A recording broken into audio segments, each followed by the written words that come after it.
Hello dear students, welcome back to online classes of Vivekananda PU College. I am Suprit Kesi.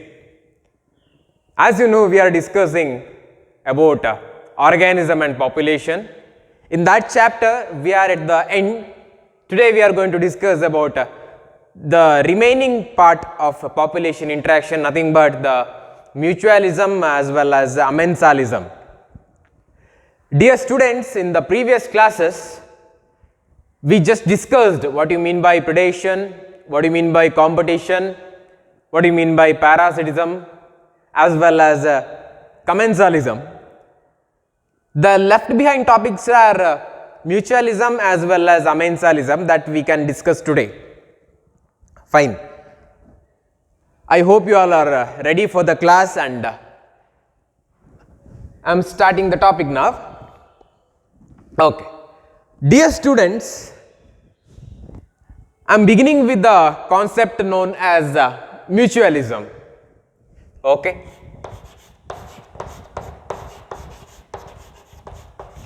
Mutualism, something known to be mutual, okay, like together, kind of a meaning. Mutualism, it is a population interaction where both of the organism getting benefit, nobody is harmed here. Okay. Mutualism is a population interaction in which both the organism, both the species are getting benefit, nobody is harmed here. It is a population interaction,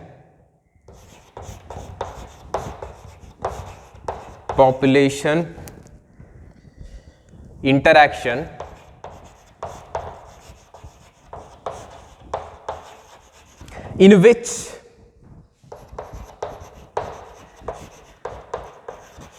both organisms are benefited. Both the organisms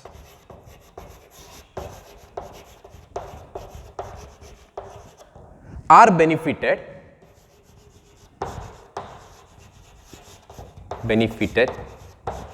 Nobody is harmed. No organism harmed. Fine.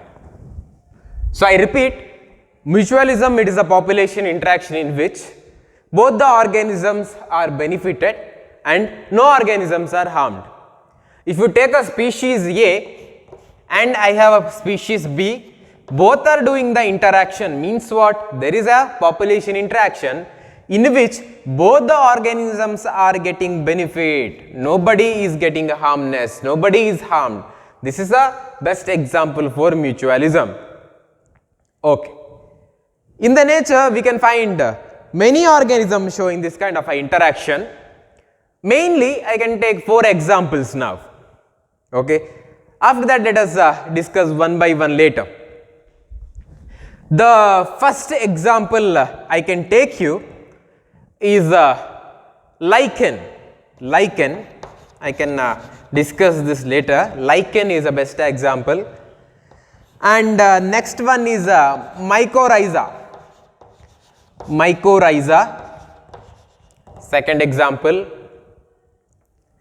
The third examples will be pollinating the insects as well as pollinating insects and flowering plants. Okay. Pollinating insects and flowering plants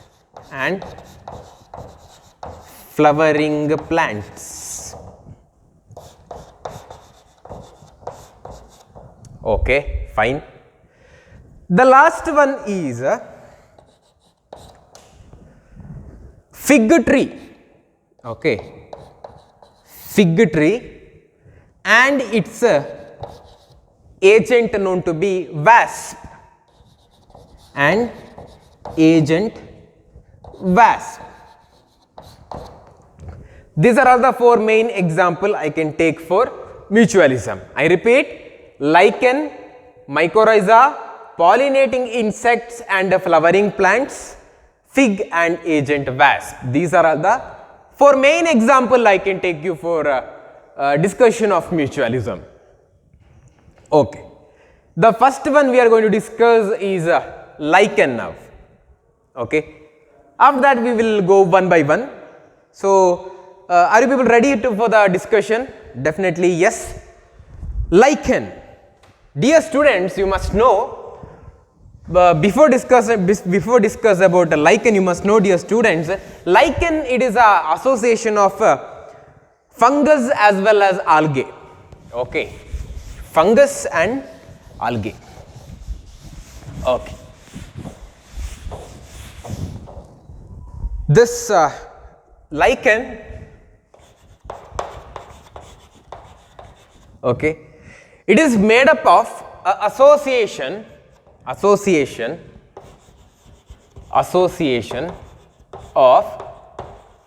made by the association of algae and fungus. Algae and fungus. I repeat, lichen, it is made by the association of algae and fungus, where algae is providing all the food, nutrition to the fungus. Fungus will be providing the shelter, okay, or the space. So, the fungus providing space or shelter, fine. Algae providing food. Algae providing food. Association of algae and fungus, where algae providing food, fungus will be giving back to the space or shelter. Okay. This is known to be the lichen. Now, algae getting benefit from the fungus as a space and shelter, known to be positive effect or benefit. Fungus getting food from algae, it is known to be the positive effect, nothing but the benefit. Now, both these organisms are getting benefit, nobody is harmed. This is called as a mutualism or mutual relationship. Okay. In this lichen, there are two parts. One is phycobiont and another one is called as a mycobiont. Phycobiont known to be the algae, mycobiont known to be the fungus. Right. That is the first example. The second example I can take you is mycorrhiza. Mycorrhiza. Mycorrhiza. Okay. Mycorrhiza. Mycorrhiza showing mutual relationship with the plants. This is living in the roots of the plants, so that plants will be providing all the nutrition to the fungus known to be the mycorrhiza. Mycorrhiza. Sorry. Plants will producing all the shelter, support to the mycorrhiza or the space for the mycorrhiza. This mycorrhiza will be giving back all the nutrition from the soil. This will produce all the nutrition from the soil to plants. Plants will absorb the nutrition in better way by the help of the mycorrhiza, the fungus. This is about the relationship of plants and mycorrhiza, where plants are getting benefit from the mycorrhiza as well as mycorrhizas are getting benefit from the plants. Now, here both the organisms are getting benefit, right? Positive, positive. Okay, this shows mutualism. Mutual, nobody is harming here. Okay. Now I am moving into the pollinating insects as well as flowering plants. Pollinating insects as well as flowering plants. The first one is plants and pollinating agents. Pollinating agents. plants and pollinating agents. My dear students, you already know, for the successful pollination you require pollinating agents such as insects, birds, etc. Okay, and even the insects or the organism which are doing the pollination will also getting a benefit by doing that process. Those things are we are going to discuss now. Okay, plants produce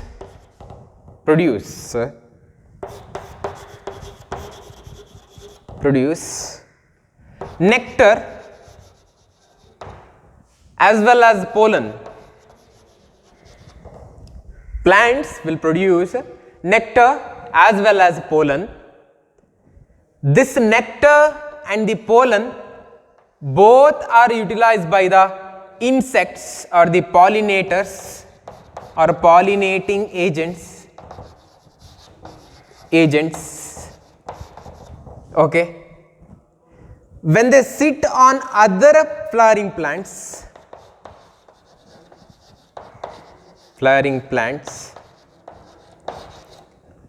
okay, the pollination happens. When the insects, birds or any other animal which will utilize the nectar from the plants, okay, they are also getting the pollen in them. If they visit some other plants, okay, this pollen will be transferred from them to the flower part of the plant. Okay, this is how the pollination taking place. So here the organisms which are doing pollination will be obtaining nutrition from the plants, nectar, okay, as well as the plants are getting beneficial effect, that is nothing but the pollination. So both the organisms are getting benefit. This is the mutualism. Nobody is harmed here. Okay, both the organisms are benefited. This is about plants and pollinating agents. Fine. The next one we are going to see is plants and seed disperser. Plants and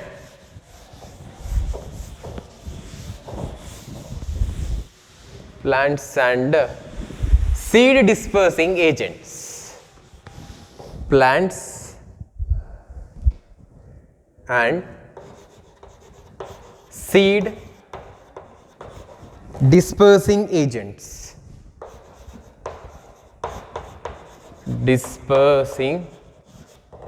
agents. Okay. For the proper distribution of the plant all over the world, for the proper continuation of generation by the plant, there is a necessity of a proper dispersion of seeds all over the favorable places. Whatever the seeds are produced by the plant should uniformly distribute all over the place, as well as it should be present or it should successfully delivered to the favorable environment. To fulfill that, we have a necessity or the requirement of seed dispersing agents. Okay, these things are we are going to study now or talk about. Dear students, you already know plants are producing fruit then into seeds. Okay, seeds. If these seeds are delivered to the particular favorable area or wherever the life is possible, then only this can continue its generation, right? To deliver that, we require particular delivering agents, nothing but our seed dispersing agents. Okay. Here the plants are offering fruits or juicy items. By utilization of these fruits or juicy items, whatever these things are being eaten by the seed dispersing agents, okay, while traveling to the other area they will start to disperse that, okay, or place it in a area where there is no where there is a possibility of seed growth, okay. This is how we have a distribution of our seeds all over the places of life. This is how we have a mutual relationship of plants and dispersing agent, where plants are producing fruit, correct, that is utilized by the dispersing agent. There is a use, there is a beneficial effect. These seed dispersing agent that consume all the fruit or the juicy item produced by the plant and disperse the seed, okay. So the plant also getting a positive effect from the dispersing agent. So both showing a beneficial effect, there is no harmness. This is known to be the mutualism. This is known to be the mutualism. Now fig and wasp story we are going to see.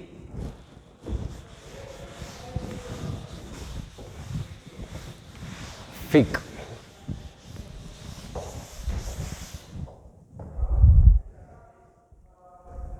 In Mediterranean region, okay,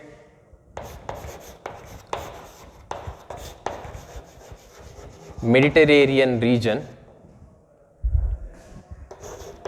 or zone, there are particular trees known to be the fig trees.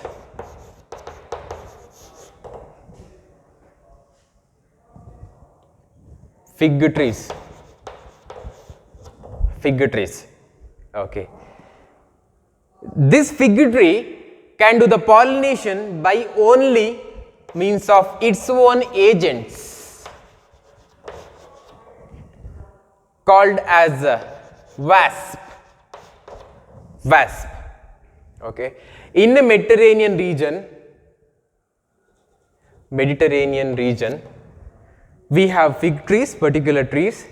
It can do the pollination by means of only its agent known to be the wasp, okay. It can only do the certain pollination, okay. These trees are offering nutrition factor to the wasp, as well as wasp are doing the pollination. So there will be a positive effect on both the side. So this is a best example of mutualism, okay. Fig and wasp relationship. Fig and wasp relationship. Both the end there is a positive effect, nothing but mutualism. Mutualism. This is very important. Mutualism. Nobody getting a harmness, right? This is known to be the mutualism. Okay.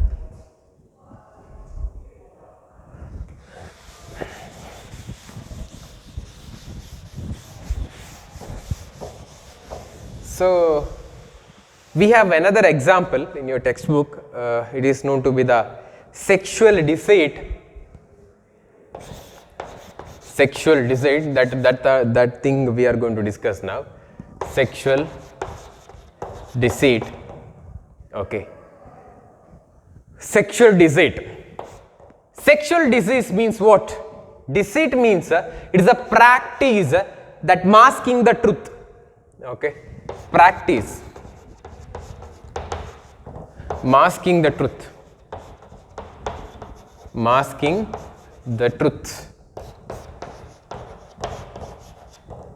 okay, nothing but a fake thing. In this sexual deceit,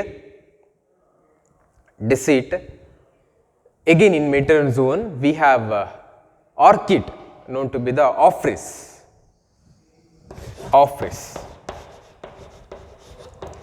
This is the orchid present in even the Mediterranean zone, where this Ophrys orchid showing this kind of a phenomena known to be the sexual deceit, okay, like it is a fake, not the truth. Here this plant, okay, one of the petal of this plant petal of the plant, it is looking similar of even similar in size as well as color, even the marking of female bees. Okay, female bees. One of the petal of the Ophrys orchid that is similar to the size as well as color as well as marking of the this female bee. Of course, in nature generally the male bees are attracted. Male bees are attracted. Okay.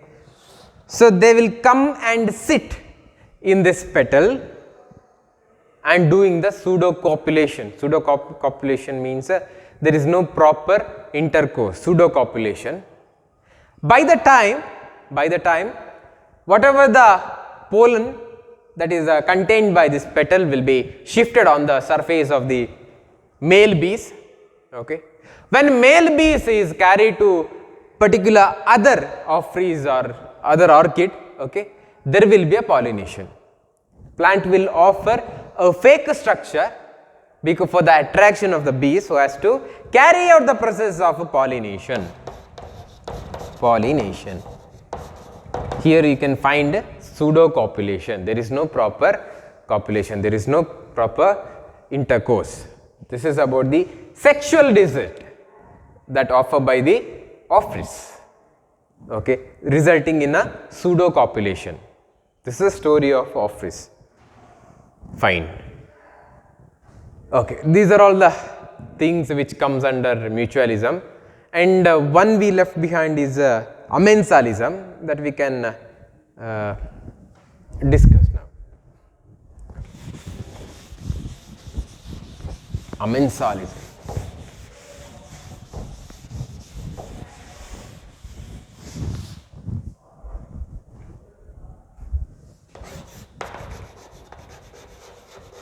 Amensalism. Amensalism is again a population interaction where you have two organisms, right? Population interaction. Population interaction. Where one organism is harmed, where one organism is harmed,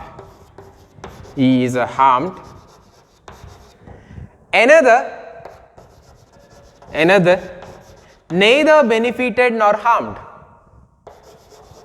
neither benefited nor harmed,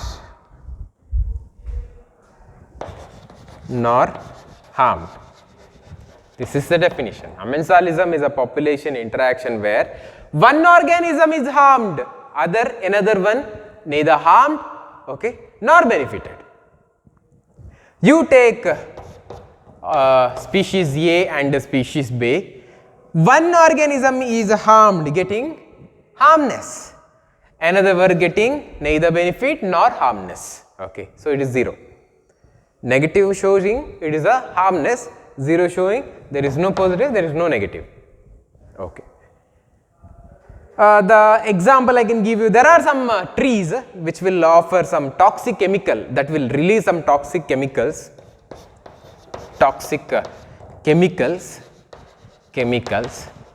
to the environment, which is resulting in the stunt growth of other plants. Growth becomes stunted for the other plant because of the presence of this toxic chemical produced by certain trees. Okay. Because of that, these smaller plants are obtaining negative effect, right? The toxic chemicals produced by the trees getting no benefit as well as no harmness. Big trees are getting no benefit as well as no harmness, but the small plants are receiving harmness because their growth is getting stunted. Okay, this is about the commensalism. Fine. So I think this is the ending of your organism and population. We can recall the things. Even we have started from the precipitation, and we have seen the distribution of vegetation all over the world. Habitat, we even discussed habitat, as well as we have seen what are the abiotic factors, how the abiotic factor as well as organisms are connected or they interact.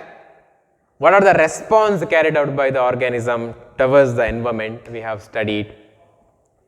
What are the adaptations we acquired, okay, to cope up with the environment, those things also we have studied. Then later we jumped into the definition of population density, okay. What are the factors which can increase the population density? Natality, immigration. What are the things decrease the population density? Okay, mortality and immigration, those we have studied, correct. By utilizing all these concepts, even we have seen the curves, growth curves, right. There are some factors where we have unlimited resource one hand, in other hand we have limited resource. If we have unlimited resource, we have exponential growth curve. If we have limited resource, this become a stunted growth or logistic growth, okay. Those things we have studied. After that we came across population interaction, where we have started from predation, then into competition, right. After that we have seen the parasitism, correct, commensalism, today mutualism. Now at the end we have seen amensalism. All these things we have studied, okay. Now all these things are clear for you. So this is very important topic in the sake of your board exam. I think I hope you all understood this concept completely, and thank you for your patient listening. Have a great day. Thank you.